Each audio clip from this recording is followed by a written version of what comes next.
താൻ പാണ്ഡവരുടെ പക്ഷത്തേക്ക് ഒരിക്കലും വരില്ലെന്ന് കർണൻ കുന്തിദേവിയോട് പറഞ്ഞു.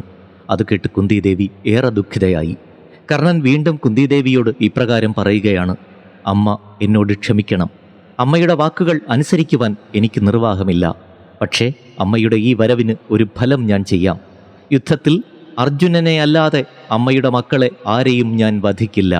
അതിന് അവസരമുണ്ടായാൽ കൂടി ഞാനത് ചെയ്യില്ല. അർജുനനെ മാത്രമേ ഞാൻ വധിക്കൂ. യുദ്ധത്തിൽ ഒന്നുകിൽ അർജുനനെ ഞാൻ വധിക്കും, അല്ലെങ്കിൽ അർജുനൻ എന്നെ വധിക്കും. എന്തായാലും അമ്മയ്ക്ക് എപ്പോഴും 5 മക്കൾ തന്നെയുണ്ടാകും. കർണൻ്റെ ഈ വാക്കുകൾ കേട്ട് കുന്തിദേവി മിഴികൾ തുടച്ചു. ശരി മകനെ, നിന്റെ ധൈര്യത്തിലും ആത്മവിശ്വാസത്തിലും ഈ അമ്മ അഭിമാനിക്കുന്നു. സൂര്യതേജസ്സോടെ ഗംഗാതീരത്ത് നിൽക്കുന്ന തൻ്റെ പുത്രൻ കർണനെ കുന്തിദേവി വാത്സല്യത്തോടെ ആലിംഗനം ചെയ്യുന്നു. കർണൻ്റെ മിഴികളും നനഞ്ഞു. കുന്തി കർണനോട് യാത്ര പറഞ്ഞ് കൊട്ടാരത്തിലേക്ക് നടന്നു. കുന്തിദേവി നടന്നകലുന്നത് കർണൻ നിറമിഴികളോടെ നോക്കി നിൽക്കുന്നു.